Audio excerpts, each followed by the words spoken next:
Tá vendo minha tela? Tá ok? Perfeito, perfeito, Eduardo.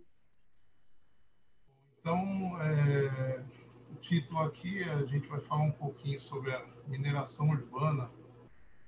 O objetivo, na verdade, aqui eu queria trazer para vocês uma visão geral, assim, alguns conceitos básicos, né, do que envolve esse tema de mineração urbana. Hoje em dia ele está sendo mais visto ao redor aí dos noticiários, né? Cada vez mais vai crescendo. A gente vai começar aqui um tema bem interessante, assim, do meu ponto de vista.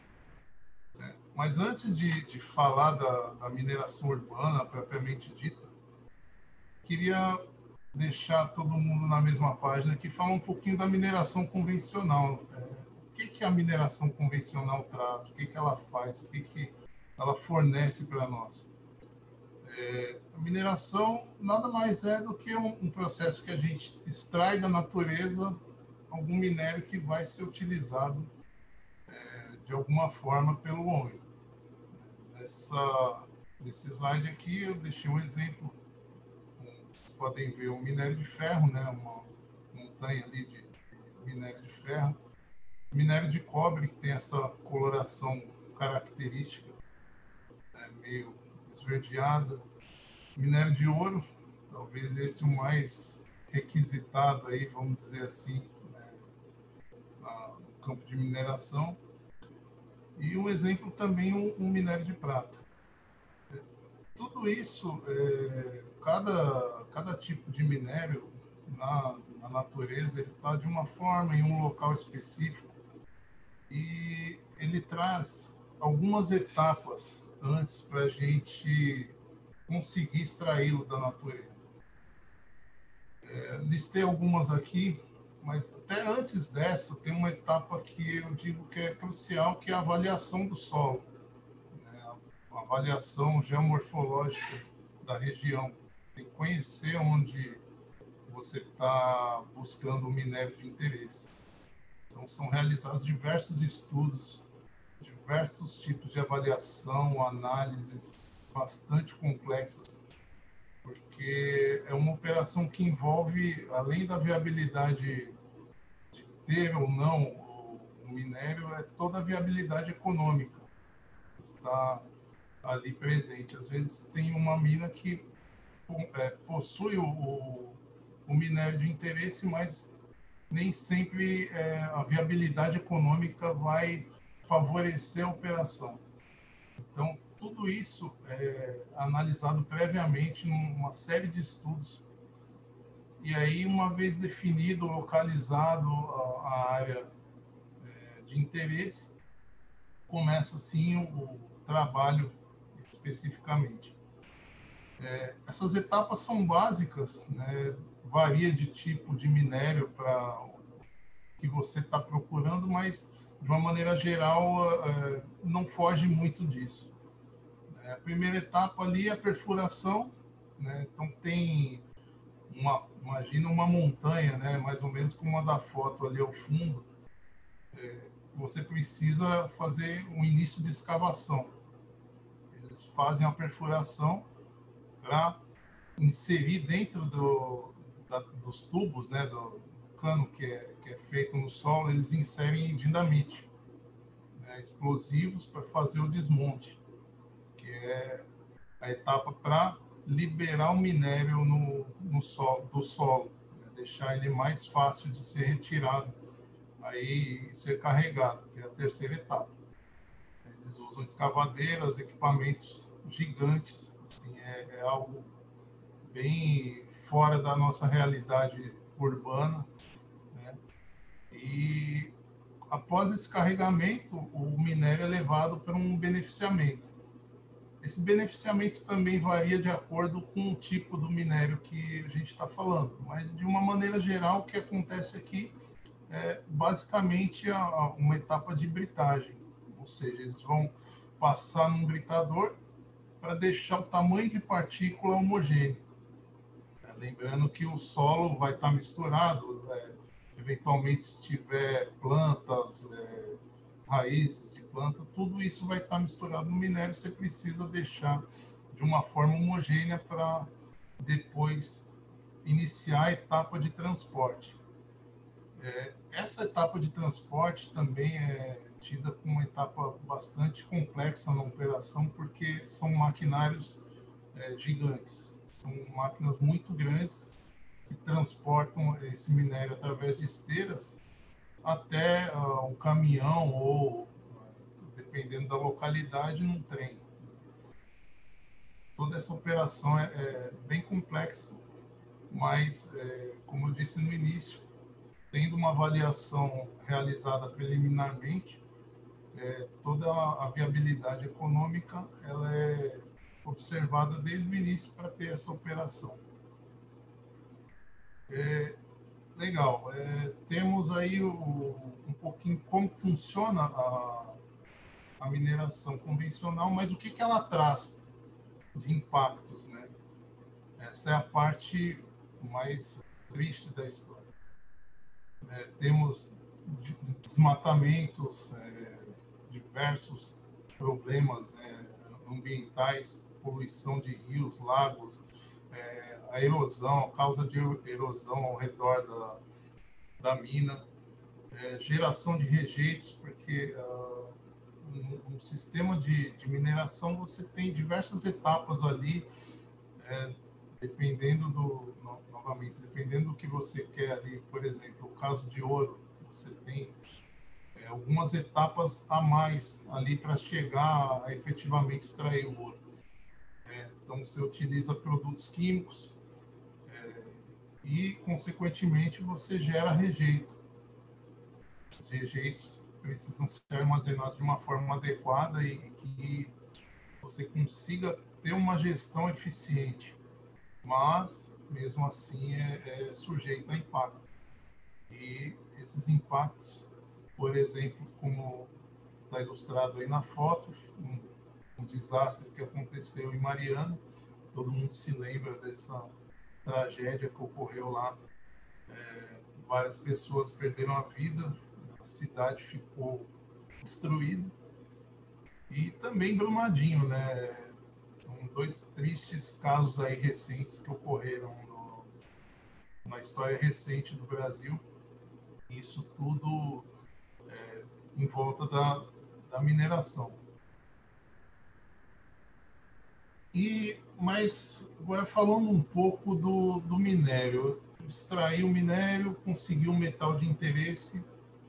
O que eu faço com o metal de interesse? Aqui, para a gente falar nesse nosso encontro aqui, eu queria deixar exemplificado apenas metais preciosos, tá?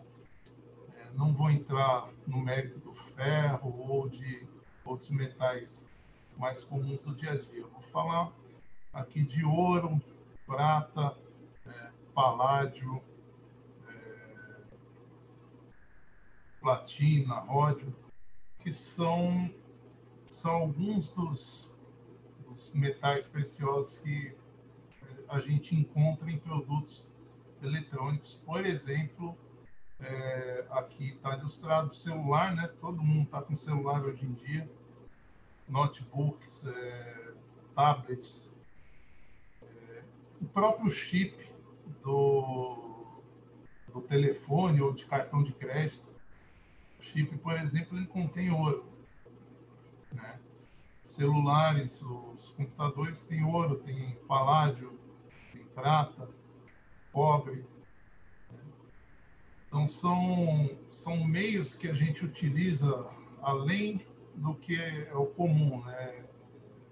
Normal você ver um anel de ouro, um brinco, né? Mas, às vezes, a gente acaba não imaginando que o ouro está contido na nossa vida o tempo todo, né? Ali no celular, por exemplo. Né? E no lado esquerdo, no canto inferior esquerdo, eu tenho aqui uma peça de catalisador automotivo, que também contém metais preciosos. Eu vou estar falando um pouquinho desses metais. Basicamente, o que contém hoje é platina, paládio e ródio. São metais nobres, né? Tão nobres quanto o ouro.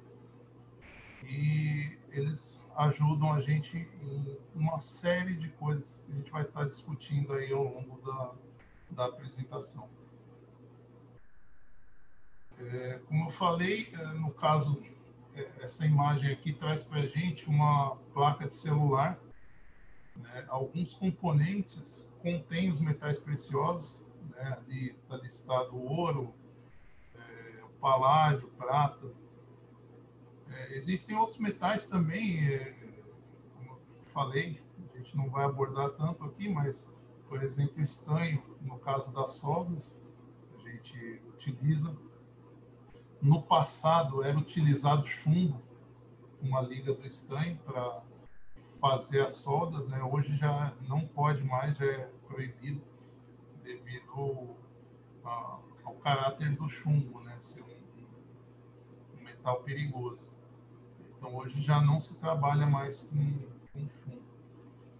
Além de ter alumínio, enfim, próprio ferro, né? Depende da estrutura da placa. A gente encontra uma série de metais que podem ser posteriormente recuperados. Aqui essa imagem mostra para a gente uma peça de catalisador automotivo. Essa talvez não seja tão conhecida na maioria do pessoal, mas ela está no nosso dia a dia sempre. Hoje, um veículo sem catalisador não pode circular nas ruas.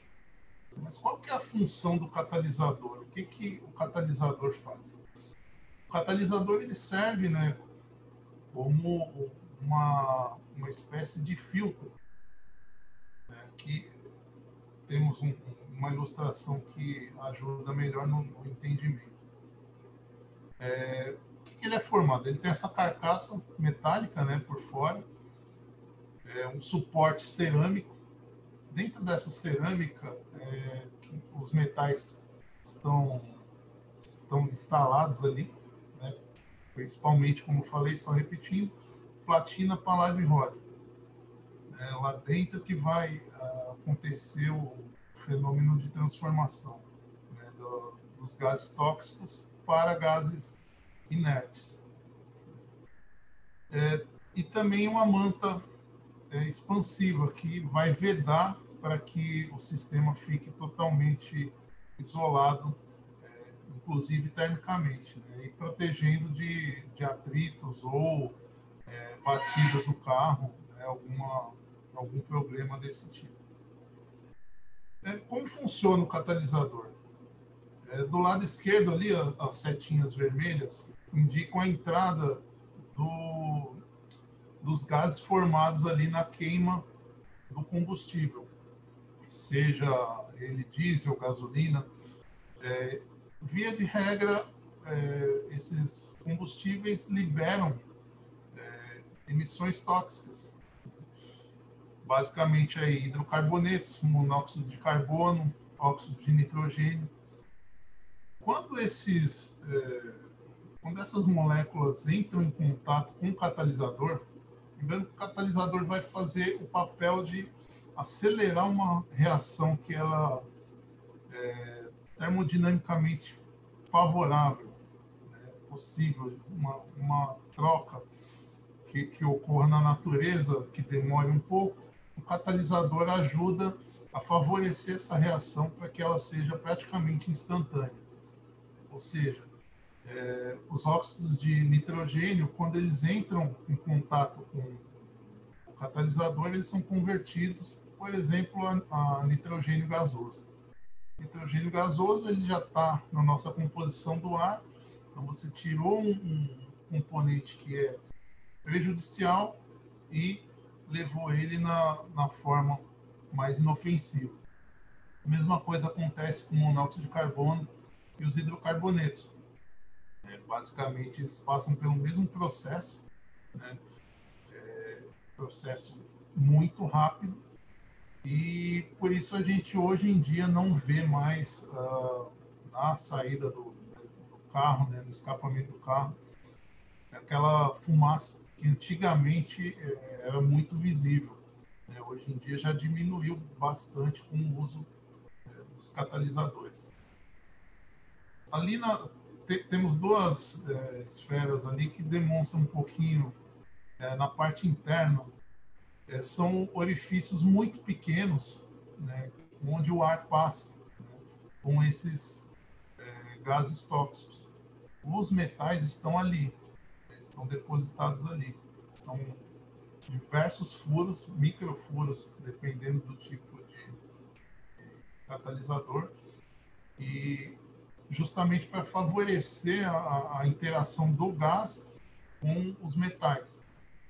Você tem uma maior superfície de contato, você consegue ter uma maior eficiência na liberação dos gases inofensivos, dos gases inertes. Então, e eu utilizei já meu catalisador, utilizei meu celular, meu computador. Uma alternativa em pós-uso seria a reciclagem. E o que traz de benefício para a sociedade a reciclagem? Basicamente são esses itens listados aqui. A gente pode falar na economia de energia. Você imagina a energia que eu preciso para extrair um minério da natureza, desde tudo que eu falei no início, o estudo que é feito, a avaliação ambiental, você ter a energia do maquinário para fazer a extração, você ter que usar dinamite para explodir, para fazer o processo da mina, trazer todo o transporte direto da mina. Ou seja, você gasta muita energia nesse processo. Se você recicla, você consegue gastar muito menos energia do que se você fosse lá do início extrair tudo novamente. Então é uma vantagem assim imensa. Além do que esses metais, como tudo na natureza, não são finitos, né? São recursos finitos. Se a gente destruir a natureza, lá na frente, nossos filhos, netos, bisnetos, talvez vão encontrar um mundo muito pior do que hoje, porque vai acabar o petróleo, vai acabar os recursos minerais no todo. Se a gente não tiver uma política que incentive a reciclagem, o uso novamente do recurso natural, a gente acaba prejudicando muito a natureza. Então, a gente também ganha a reciclagem, ganha na preservação da natureza. Outro ponto também que a gente vai discutir aqui é a própria geração de empregos. Hoje em dia, muita gente sobrevive disso. A fonte, é o sustento, é o pão de cada dia que as pessoas têm através do trabalho na reciclagem. Muita coisa mudou, está muito melhor hoje para se trabalhar nesse ramo. A gente vai discutir também. E a própria conscientização ambiental, que hoje em dia cada vez é mais presente, né, na sociedade. E já falei um pouquinho da mineração convencional, como que chega no minério, como eu extraio lá o mineral de interesse, onde eu uso, onde eu utilizo, tá? Mas e a mineração urbana, onde que entra nisso tudo, né? Basicamente é no fim de vida dos produtos, seja do celular, seja do catalisador automotivo, do computador. Chegou no fim de vida do material, do produto que a gente está utilizando, isso é considerado hoje como uma mineração urbana. Quem é que não tem aqui em casa ou conhece alguém que tenha um celular velho, um carregador, né, no fundo da gaveta ali, que está jogado? Às vezes a gente acaba não sabendo exatamente o que fazer, né, com esse equipamento danificado ou já fora de uso mesmo, né, e acaba deixando no fundo da gaveta. Mas se pensarmos num dia que por exemplo, você vai mudar. Ah, eu quero mudar de cidade, quero mudar de casa. Normalmente, no momento da mudança é que a gente acha tudo aquilo que a gente não quer mais, que a gente não deseja. Provavelmente esse celular ou o carregador, que seja, vai ser descartado inadequadamente. Provavelmente porque você está com pressa, você está fazendo a sua mudança, você está embalando suas coisas. Então, acaba que o descarte não está sendo realizado de uma forma correta, de uma forma adequada. Na mineração urbana, existem algumas linhas, né, de acordo com cada tipo de item que a gente encontra, né, nas nossas casas aí. Começando pela linha verde, basicamente computadores e acessórios de computadores, celulares, eles entram nessa classificação.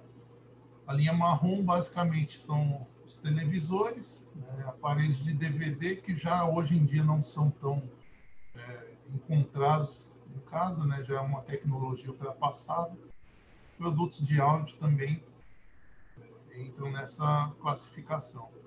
A linha branca, né, geladeiras, fogões, lava-roupa, ar-condicionado. E a linha azul, que para itens menores, né, porém de vidas úteis longas, né, no caso de batedeira, liquidificador, ferro elétrico, furadeira, por exemplo. Cada classificação dessa leva em conta esses fatores, né, que seriam a vida útil, né, vida útil curta, média, longa, o porte do equipamento. Basicamente, a linha verde nós temos os portáteis, né, no caso dos celulares, até os computadores mais robustos, mais complexos. O que diferencia também em relação à diversidade de componentes.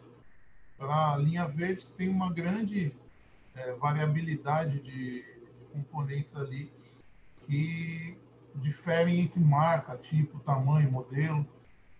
Tudo isso interfere aí na classificação. E a composição, né, no caso da linha verde, basicamente metais e plástico. Linha marrom já são equipamentos maiores, né, de 1 kg até 35 quilos mais ou menos, né, considerados aí de médio porte. E basicamente são compostos de plástico e vidro. E diferente da vida útil curta da linha verde, já tem uma vida útil média, de média a longa, né, até chegando em média 13 anos, né, de 5 a 13 anos de uso. A linha branca já é considerada vida útil longa, né, porque são itens que demoram de 10 a 15 anos para o fim da vida. São equipamentos maiores, né, por exemplo, a geladeira tem de diversos tamanhos, aí de 30 até 70 quilos, dependendo, até mais. Entretanto, tem uma menor diversidade de componentes, é basicamente a mesma coisa, né, não muda tanto de modelo para modelo. Né, e a composição basicamente é de metais. No caso da linha azul, também com a vida útil longa, né, são equipamentos de pequeno porte, de meio quilo até aproximadamente 5 quilos, são feitos, fabricados basicamente de plásticos. E tudo isso aqui, tendo essa classificação, a gente fala um pouquinho da reciclagem, mas como isso começou a ficar mais claro, mais notado, mais incentivado no nosso dia a dia? Em 2010 foi lançada a Política Nacional de Resíduos Sólidos, que, dentre diversas diretrizes, né, eu queria destacar aqui uma, que é a elaboração dos planos de resíduos sólidos dos municípios. Eles fizeram todo um link de todos os interessados da cadeia para que a gestão dos resíduos seja mais efetiva, você consiga ter uma maior recuperação dos metais e de uma maneira economicamente viável, né, definindo aí cada responsável em cada etapa desse processo todo. No quadro à direita aqui, tem um exemplo, né, para os interessados, né, nesse circuito da mineração urbana. Poder público, né, que é o responsável pelo tratamento dos resíduos, né, de uma forma mais criteriosa do que no passado.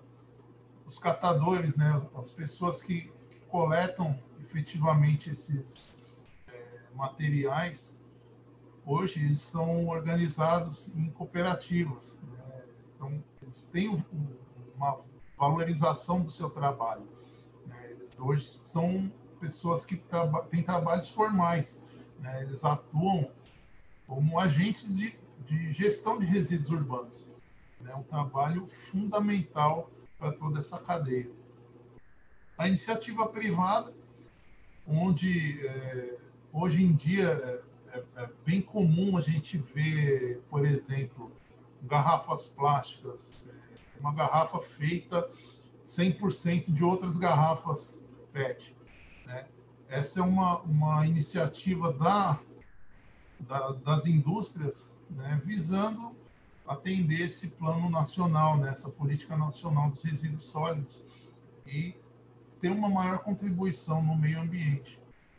Para os produtos eletroeletrônicos também isso acontece, talvez não seja tão divulgado quanto, por exemplo, as garrafas plásticas, mas hoje em dia, se você tem um celular, por exemplo, da Samsung ou qualquer outra marca que seja, o fabricante, o distribuidor, ele tem como premissa recolher esse celular no fim da vida.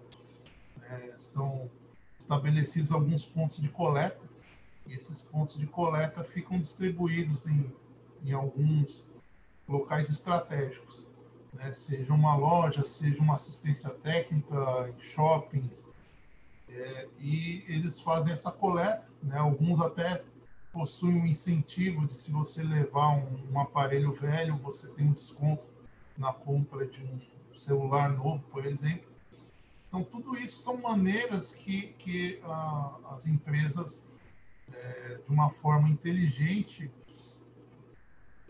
incentivam nós, né, os consumidores, a fazermos a nossa parte, que é o quê?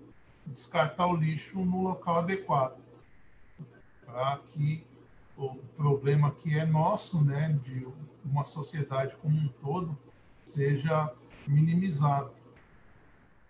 Então, a gente hoje já está bem informado em relação à reciclagem de plástico, reciclagem de papéis, vidro, mas nem tanto na parte de resíduos eletrônicos.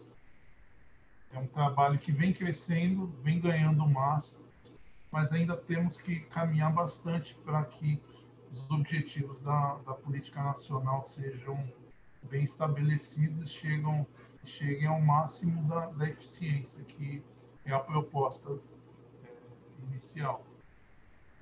Só para a gente comparar um pouquinho antes ou depois da política nacional de resíduos sólidos, por cada interessado, no caso, o poder público, antes, não, o lixo era tratado literalmente como lixo, não tinha uma prioridade no tratamento dos rejeitos. Basicamente, era lixão, levava e não tinha muito aproveitamento de resíduo orgânico, por exemplo. Coleta seletiva, dependendo da cidade, até podia ser que tivesse, mas normalmente era cara e não funcionava, né? Depois da política ser lançada, foram estabelecidas metas por município, né? E cada município ia estabelecer um plano para que os catadores tivessem participação ativa, né, nessa cadeia. Uma meta também seria de erradicar os lixões em 4 anos. Acredito que ainda não chegamos nessa meta, mas, de qualquer maneira, está um pouco melhor do que antes. Não está bom ainda, mas um passo foi dado. Os resíduos orgânicos, as prefeituras passaram a fazer compostagem, e a coleta seletiva, o poder público tem por obrigação controlar os custos e medir a qualidade do serviço, né, quando em seu poder. Já na iniciativa privada, no passado, não tinha uma lei nacional que desse uma diretriz para onde a gente teria que fazer, o que tem que fazer. Não tinha isso. Não tinha um incentivo financeiro, o retorno de produtos eletroeletrônicos pós-consumos era baixo e acontecia muito desperdício sem a reciclagem. Hoje, depois da política nacional, não só a política, mas também acredito que o entendimento ambiental, acho que toda a sociedade mobilizada, conhecimento, foi ajudando a gente a entender que o resíduo, na verdade, ele é resíduo só porque ele deixou de ser utilizado, mas ele ainda tem um valor. Então, com a política, ajudou a ter alguns estímulos para que esse trabalho fosse feito. E a ideia é que a indústria também ajude nesse percurso, para que, como eu falei anteriormente, você tem um celular, você consegue devolvê-lo na loja que você comprou, enfim, no distribuidor. E o papel do consumidor, antigamente não tinha essa conscientização de separar o lixo reciclável do não reciclável nas residências, não tinha tanta informação quanto hoje. A coleta, tinha muita falha, a coleta seletiva, e basicamente as pessoas não se importavam muito com essa questão ambiental. Já hoje em dia, já é bem comum nas nossas casas ali ter o cuidado de separar o lixo orgânico do plástico, do metal, né? Tem um dia específico que o caminhão de coleta passa para os recicláveis, né, na rua. Ou seja, temos algumas mudanças significativas aí que tendem a melhorar. Ainda, como eu falei, estamos ainda devagar, mas é um momento que a gente olha para trás e vemos que teve um avanço. Embora pequeno, mas houve um avanço. E tudo isso para o que é chamado de economia circular. A economia circular é toda essa cadeia que envolve, desde o momento ali na refinaria, né, que ocorre a extração dos metais preciosos, passa pela formação mesmo, a fabricação, vamos dizer assim, de uma barra de ouro, de prata, paládio, por exemplo, que vai ser utilizada na indústria de eletrônicos ou qualquer outra indústria. O fabricante vai vender, o consumidor, quando terminar a vida útil do produto, vai fazer o descarte adequado. Os gerenciadores de resíduos são as empresas que recebem, que coletam esses resíduos, vão fazer a parte da gestão, a separação, a classificação dos resíduos por tipo. E aí entra uma nova etapa ali com a Lorene, que é a empresa que hoje eu trabalho. Né? Quem é a Lorene? Né? O que a gente faz no meio dessa cadeia? A Lorene começou em 97, né, já com essa visão do ambientalmente correta, né, para tratar os resíduos, desperdícios que contêm metais preciosos. Né, no caso, os eletrônicos, catalisadores, refino de ouro, né, tudo que contém um resíduo industrial que contenha metais preciosos, a gente acaba trabalhando. Para isso, é necessário ter uma série de certificações, né, nos órgãos competentes, CETESB, IBAMA, Temos auditorias da ISO 9001, da 14000, que é voltada mais para a parte ambiental.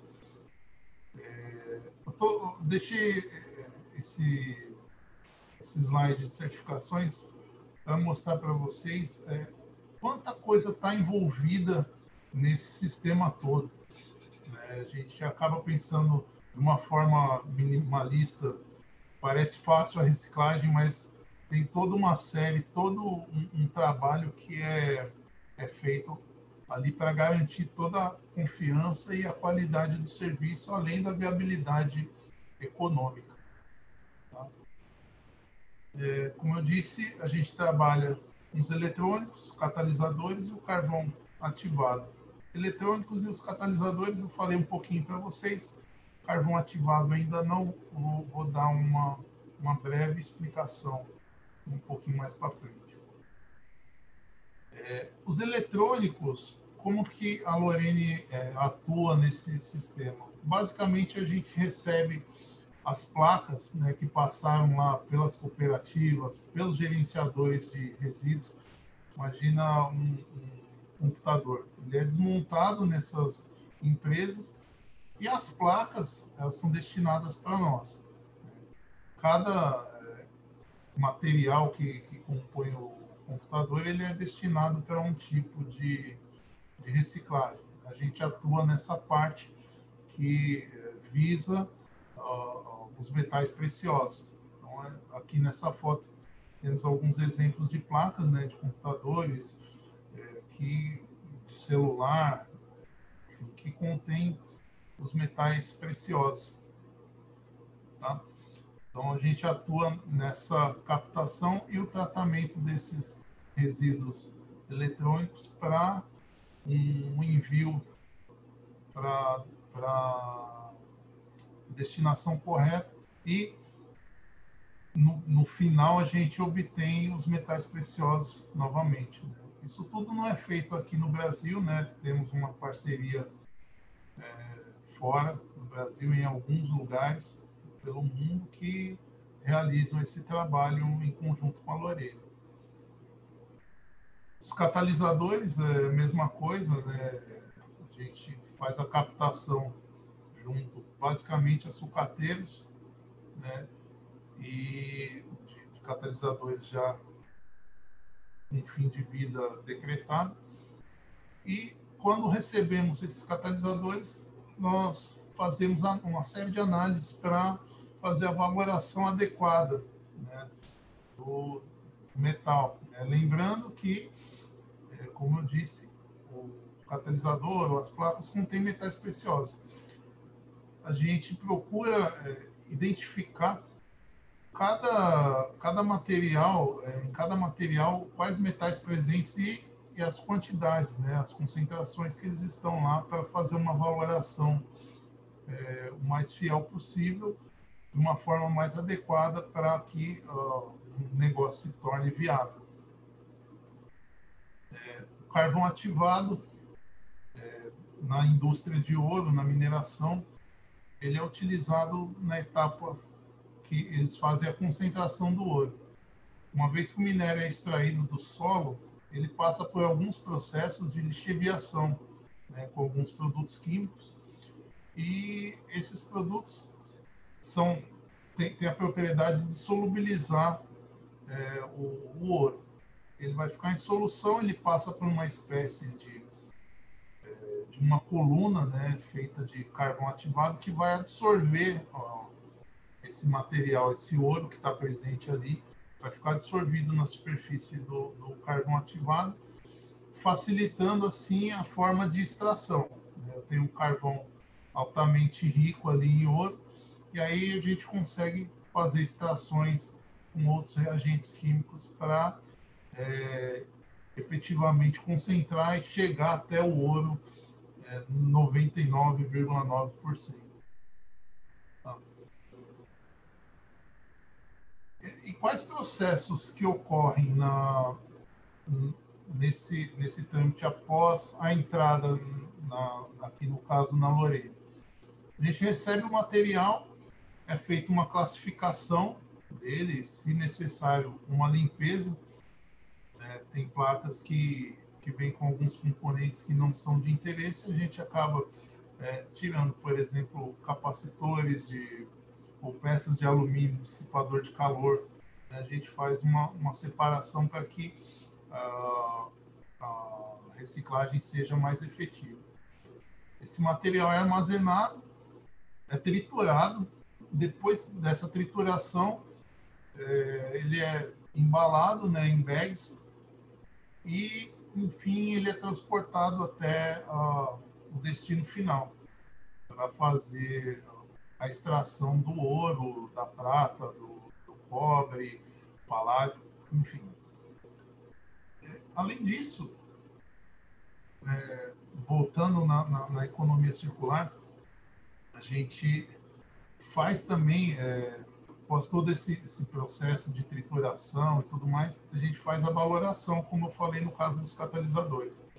Em alguns casos, a gente precisa identificar a origem do resíduo eletrônico e saber a concentração de ouro, de prata, de paládio. Em alguns casos não é necessário porque são placas conhecidas, então já tem uma ideia do que se trata. Mas quando a gente não conhece ou quando recebemos materiais diversos, são mistos, né, que é o mais comum de receber, nós temos um processo todo dedicado para até da questão da amostragem até a análise laboratorial, que é onde eu fico aqui responsável na empresa. Todo material que entra, ele tem uma rastreabilidade assegurada, né? Porque você imagina, por exemplo, a Samsung, ou estou falando nomes aleatórios, não necessariamente são nossos parceiros aqui, tá? Só para título de ilustração para vocês. São marcas conhecidas, mas imagina que eles enviam alguns produtos que eles precisam ser totalmente destruídos. Você tem que garantir que o material foi destruído da forma adequada, né, como eu falei lá na moagem, e que ele foi enviado para o destino correto, até o final. Então, você tem toda transparência desde o início da cadeia até o final para a destinação adequada do resíduo. A parte de logística também, para viabilizar essa operação, a empresa tem diversos veículos, né, que vão nos pontos específicos para fazer a captação desses materiais e trazer para que a gente consiga fazer o tratamento adequado aqui. A parte de amostragem, né, do que eu havia comentado, né, da valoração, é uma etapa crucial no negócio, seja para catalisadores, seja para placas, para o carvão ativado. Qual que é a ideia aqui? Assim como eu disse lá no início da palestra, que a mineração, eles fazem um estudo de avaliação do solo para ver se tem alguma característica peculiar ali que vale a pena, que tem uma viabilidade econômica. A gente também faz isso, só que num material já secundário, que seria, no caso aqui, as placas ou os catalisadores, enfim. Essa amostragem serve para que, imagina, toneladas de material, de diversos tipos, tamanhos, modelos. O que está ali presente? Quanto vale esse material? Eu preciso ter uma amostragem representativa que garanta com eficiência exatamente o que a gente está falando. Tenho toneladas de material, mas esse material vai ser precificado como? Eu não consigo avaliar um todo sem tirar uma amostra representativa. Essas amostras são feitas num sistema automatizado, que é composto aí por trituradores, moinhos, divisores de amostra. E aí, nesse final, a gente consegue chegar a uma amostra que é enviada ao nosso laboratório. O laboratório, nós temos diversos processos aqui bem interessantes. Gostaria até hoje de falar, mas acho que o tempo não vai deixar essa parte mais bacana, assim, a gente até considera como sendo o coração do negócio, justamente porque a valoração, tanto no início do processo para eu pagar o fornecedor, quanto quando eu envio o material para fora, eu consigo saber do início ao fim quanto tem ali do material. Se eu envio o material para o nosso parceiro lá fora, o resultado que ele alcançar lá tem que ser exatamente o mesmo que a gente alcançou aqui. Não pode ter divergências, porque de alguma forma ia inviabilizar o negócio e toda a operação poderia ficar comprometida. Então, o resultado da análise é um ponto crítico, né? Nós fazemos diversas análises por amostra, né, para garantir que o resultado seja o mais exato possível. Nossa margem de erro é muito baixa.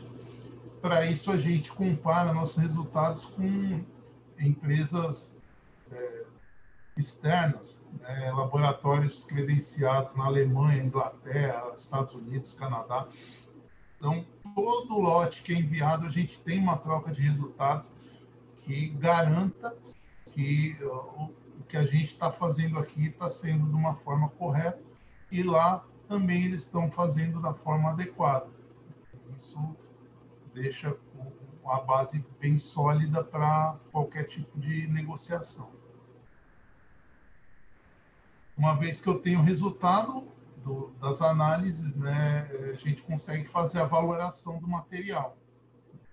Temos casos também, como eu disse antes, a gente consegue fazer isso por classificação de acordo com o tipo de material, né? Ele já tem uma base, um catálogo conhecido, a gente consegue partir dessa forma. Quando não tem, a gente faz toda essa etapa de amostragem e análise laboratorial.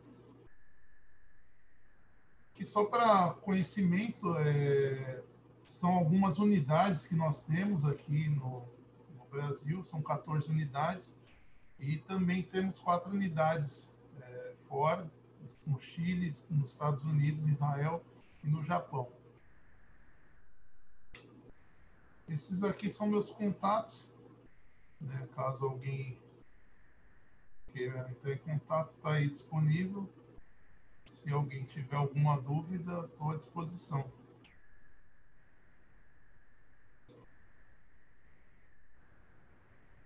Muito obrigada, Eduardo. Imagina, eu que agradeço pela oportunidade aí. Eduardo, eu gostaria de aproveitar e fazer uma pergunta no sentido inclusive, de como você conduziu a sua palestra. No início, você mostra a mineração tradicional, né? E depois você mostra a atividade de vocês, que é a mineração urbana. Uma comparação em termos de produtividade, você fala dos impactos do meio ambiente, né? Da questão da geração de empregos, né? Se nós compararmos, por exemplo, o rendimento, a produtividade da mineração tradicional com a mineração urbana, a gente percebe que é um negócio fantástico. A empresa tem 25, 28 anos aí e está já é uma multinacional, né? Me parece ser um negócio altamente atrativo. Então, qual é o segredo? É a produtividade elevada, que faz com que esse ramo de atividade tenha bastante rentabilidade? Sim, a rentabilidade também vem, Jairo, da questão, vamos voltar um pouquinho, né, como você começou. A mineração convencional, só a título de exemplo, no caso de cobre, uma mina boa de cobre, você vai ter aí em torno de 1% de cobre no minério, né? No caso de um resíduo eletrônico, a gente chega a 20%, 30%, né? Dependendo, 50% de cobre, né? E é um recurso que está ali disponível, né, ele perdeu o valor de mercado por conta da utilização, produto velho, né, e entra nessa cadeia circular.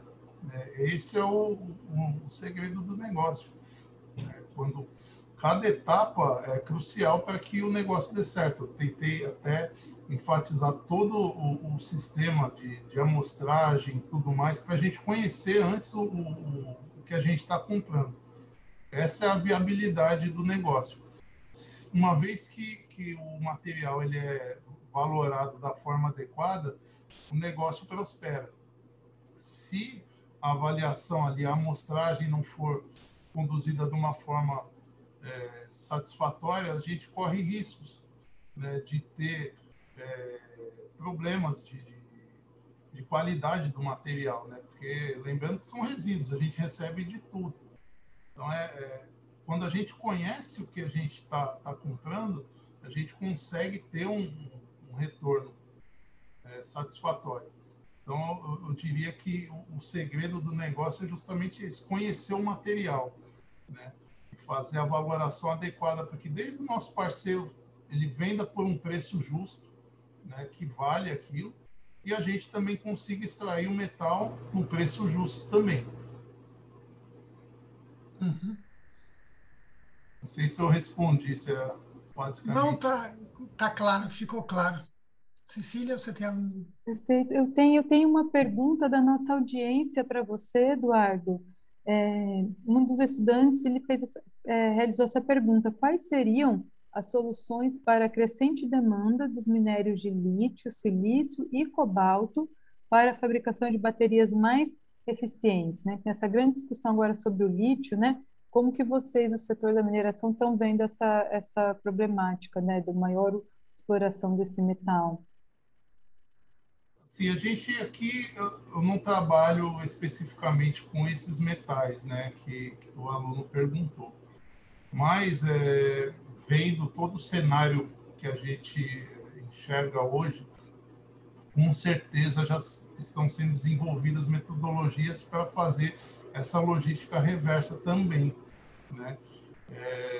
Lá fora já é bastante comum baterias de lítio, né, até para os veículos elétricos, né, ainda não chegou aqui no Brasil, né, a gente não tem isso ainda de uma forma expressiva, ainda estamos engatinhando nesse ponto, mas com certeza já existem formas e muitos estudos para fazer esse reaproveitamento das baterias enfim, né?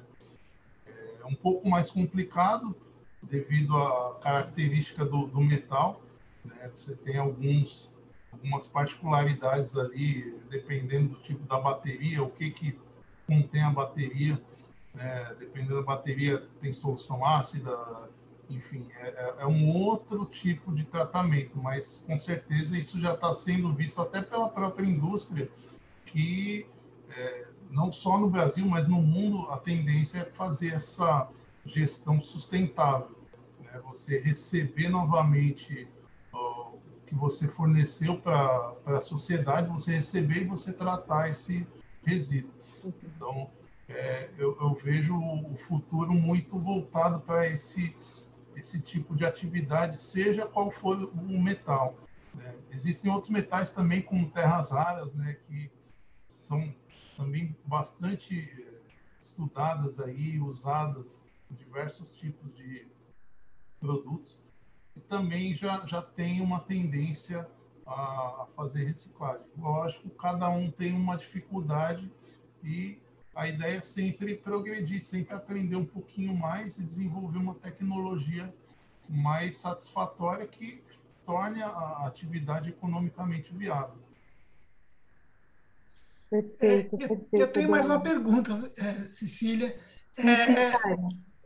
Eduardo, quais são as ferramentas analíticas que vocês usam para caracterização desses materiais de vocês?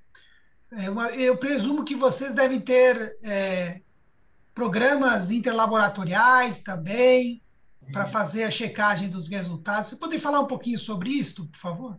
sim. Na parte do laboratório, como funciona? A gente recebe o material faz uma análise prévia, né? A gente faz a amostragem aqui no Brasil, temos a valoração dele. Esse material ele é exportado, né? Então, estamos falando aí de algumas toneladas aí de material. Esse material chega no nosso parceiro lá fora e ele faz o mesmo processo que a gente. Ele faz uma amostragem, né? E retira uma amostra representativa, assim como nós, e envia para o laboratório deles e faz uma análise.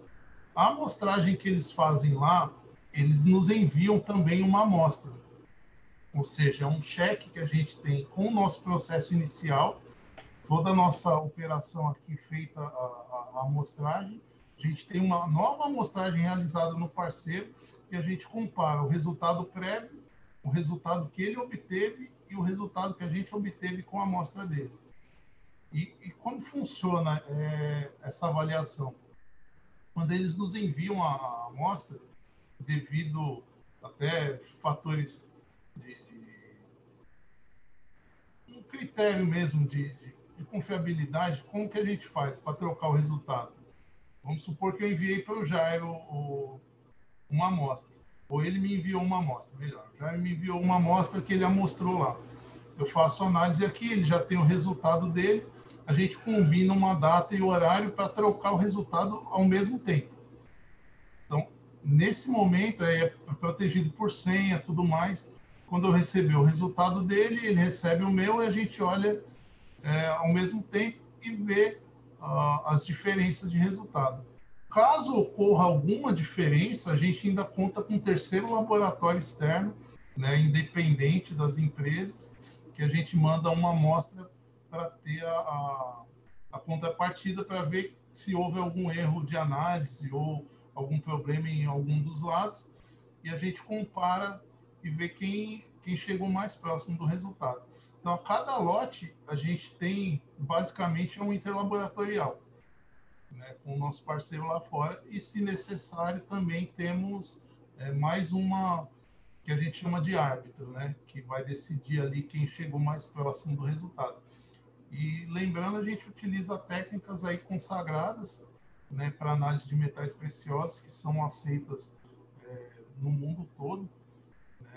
Se um dia tiver a oportunidade de falar um pouquinho mais delas, uma forma mais didática, não tão corrida assim, mas são técnicas que são milenares. Por exemplo, o Fire Assay não é nem tão conhecido assim no dia a dia, mas para quem trabalha com metal precioso, essa é a estratégia mais utilizada. Temos outras técnicas também, raio-x, enfim, mas basicamente é dessa forma que é realizado todo esse estudo. Ok, obrigado. Eduardo, eu gostaria só de tomar mais um pouquinho do seu tempo, se você pudesse falar, assim, principalmente para a nossa audiência, né, os alunos do curso de Química, como que você vê a atuação do químico, né, dentro desse setor da mineração urbana, as oportunidades que estão, assim, abertas a um profissional da química? É fundamental, assim, como eu disse, o laboratório, a gente brinca aqui que é o coração do negócio, né? Aqui nós temos uma equipe de químicos, né, que já são bastante experientes, trabalham com esse segmento já há vários anos, tem uma boa bagagem, né, para ter todo esse conhecimento. É algo que demora, né? A gente vai construindo ao longo dos anos. Então, uma visão macro, assim, eu vejo que o mundo da química ele tem diversas oportunidades, né? Saindo até um pouco na mineração, mas efetivamente na área analítica, né? E até a área de domínio aí do Jairo, eu vejo assim diversas aplicações assim em tudo, né? Todos os produtos do nosso dia a dia, algum químico teve que fazer uma análise, seja do alimento que você está consumindo, seja a bebida que você está ingerindo, medicamentos, ou a própria parte da indústria que a gente conversou hoje aqui, a parte da mineração, você tem o químico que é responsável em avaliar ali, ele que dá o laudo, ele que fala, olha, isso é viável, isso não é viável, você pode seguir, você não pode. Então, eu vejo, falando um pouco aí da minha área também hoje, que eu foquei bastante nisso, é a parte química analítica, eu vejo diversos ramos de atuação, assim, é muita coisa, assim, uma área muito vasta e sempre tem oportunidades em diversos segmentos. Acho que posso falar bem porque já há alguns anos estou aí, né, nessa área analítica, mas com certeza, falando um pouco sobre o que eu aprendi no Mackenzie, me ajudou muito toda essa trajetória até hoje. Desde o dia que eu entrei na faculdade, hoje mais ou menos tem uns 20 anos isso, né? Quando eu entrei, não sabia exatamente o que era química, o que eu esperava, né? Não sei se é o caso de alguns ouvintes aqui da palestra, né? O que eu vou ver na minha vida? O que eu digo, veja o que você gosta, né? Tem diversas áreas da química, até a química analítica, que é a melhor, né? Sem nenhuma brincadeira. Temos que defender o nosso campo, né, Jairo? Exatamente. Mas, brincadeiras à parte, assim, veja o que você gosta. Você gosta de orgânica, tem muito segmento, a parte de desenvolvimento de orgânicos. Se você tem, sei lá, a parte de inorgânica, enfim, é uma infinidade, análises forenses, você tem, assim, uma série de coisas, assim, que todo mundo está vendo aí, aprendendo um pouquinho na faculdade. Vê o que você gosta, corre atrás. Acho que esse é o recado. Perfeito, muito obrigada, Eduardo. Eu tenho certeza, né, que a sua fala hoje vai ser muito motivacional para outros estudantes que estão aqui hoje, né, escutando, tiveram a oportunidade de escutar um pouco sobre o seu trabalho, a sua trajetória, né, que é uma trajetória de muito sucesso, né. Então, como Mackenzie, a gente fica muito feliz em saber que você teve um pouco dessa universidade, né, na sua formação, principalmente na sua graduação, que é essa base, né, que é construída, que depois você foi se desenvolvendo, se aprimorando cada vez mais, né? Então, a gente tem certeza que uma pulguinha ali de mostrar para os alunos essa possibilidade também do setor de mineração e um setor onde tem muitas possibilidades para inovação, né? Como o professor Jairo colocou ali, esse primeiro painel que você mostrou, das questões dos acidentes ecológicos, né? E relacionados com a exploração do minério, como tem uma oportunidade ali de se buscar outras formas, né, de fazer uso desses materiais, né, e o químico com esse viés da ciência, né, do pesquisador, com certeza tem muito a contribuir dentro desse setor, né. Então, eu gostaria de agradecer você mais uma vez, a sua fala foi de grande importância hoje aqui para nós, e passar as palavras agora ao professor Jairo, antes da gente finalizar. Bom, obrigado, Cecília. Eu gostaria de agradecer ao Eduardo pelo atendimento do convite. Ele prontamente se mostrou aberto para participar do evento. E legal a gente ver o sucesso dos estudantes, né? A contribuição que a gente deu lá atrás, mas que contribuiu para ele fazer pós-graduação, depois ganhar um espaço no mercado, se realizar profissionalmente, né? Então, isso é muito gratificante. Para aqueles que estão nos ouvindo, o Eduardo esteve junto no mesmo banco que vocês estão sentados hoje, né? Então, começa assim, aquelas dificuldades inerentes que todos vocês estão passando, o Eduardo passou também, né? Aquelas correções, às vezes, que ficavam com a pulga atrás da orelha. Pô, professor, eu só errei de sinal, né? Pô, eu só errei sinal, mas dá um sinal, dá uma variação de 100%. Imagina se fosse tolerável na sua atividade hoje, Eduardo. Pois Você é, errar. eu queria até aproveitar, Jair, falar aqui um caso, né, que até hoje eu sou grato a você por isso, né? Talvez você não se recorde, né? Mais uma vez, para os estudantes aqui verem também que legal que é quando a gente vê no futuro. Teve uma prova sua, eu fiz lá o exercício, fiz todo o cálculo lá de quali, né? Tava tudo certo, tudo bonito, raciocínio perfeito. O último número eu errei, sei lá, de ter errado na calculadora. Aí você não considerou a questão. Eu falei, Jair, por quê, né? Aí você me perguntou, esse resultado tá certo? Eu falei, não, mas o raciocínio tá. Aí eu lembro isso, assim, foi uma lição de vida para mim, né? Quando o resultado não estava certo, você falou, um dia, se tiver no trabalho, tudo que você fez antes, ninguém vai ver. Só vão ver esse número, né?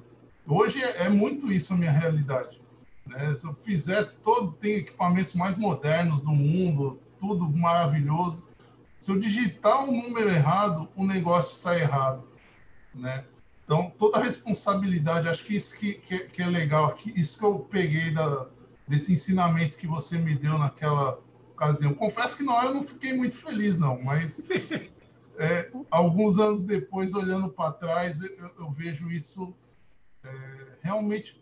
Aquilo me marcou tanto que praticamente aí 20 anos eu lembro desse momento. Então, para mim, eu agradeço de novo pela orientação, né, o caminho mesmo, né, que no momento ali eu não enxergava isso, não tinha essa maturidade ainda, né, de que um resultado todo trabalho é o resultado, né, o que vem antes é fundamental, muito bom, mas você entrega ali um resultado. Se ele estiver errado de qualquer forma, seja porque você errou no processo ou no final, tá errado, né? Então foi uma lição que ficou para mim e sou muito grato a isso. Talvez a partir daquele dia eu me tornei um profissional mais atento com os detalhes. Deve ter sido duro, Eduardo. Peço desculpas. Não, eu agradeço. E até bom se continue assim para que mais gente entenda isso no futuro também. Demora um pouco para entender, mas a gente depois não esquece. Foi realmente assim de coração, agradeço por toda a orientação sua, da Que legal. professora Márcia também, nesse período aí que estivemos juntos aí. Acho que tem mais uma questão aqui, Cecília, para Ah, finalizar. sim, eu acho que tem, né, um estudante, uma estudante, né, agradecendo pela palestra, Ah, Eduardo, certo. que foi Imagina. incrível, que realmente serviu de uma inspiração para eles, né? E nós agradecemos mais uma vez, muito bonita a sua fala agora, assim, né? Esse reconhecimento pelo docente, que é um mestre, né? Então, ensinamentos do professor Jairo, e tantos anos atrás, como que isso muda, né? A vida de um estudante, impacta positivamente para o crescimento, isso tudo muito, muito bonito, a gente poder acompanhar e ver isso, né? Tá tendo essa oportunidade de ter esse feedback de você. Jairo, eu acredito que a gente vai para o encerramento agora, né? Sim, sim, Cecília, fique à vontade para fazer o encerramento, por favor. Então, pessoal, só agradecendo a presença de todos vocês, os alunos da Escola de Engenharia, mais especialmente aos nossos alunos da Química, que, né, puderam prestigiar em massa esse evento. Muito obrigada, pessoal. A gente conta com vocês também participando ativamente de todas as outras atividades que a gente vai ter ao longo dessa semana. Muitas coisas interessantes para vocês também, os químicos, né? E agradecer mais uma vez o Eduardo, que a gente possa, né, recebê-lo no pós-pandemia ao campus também, ter esse momento de reencontro, né, Jair? Acho que um café Isso. com você, Eduardo, seria muito, muito bom. É, acho que é isso, pessoal. Muito obrigada. A gente encerra, então, a transmissão. Estamos em contato aí ao longo dessa semana, no dia de hoje também.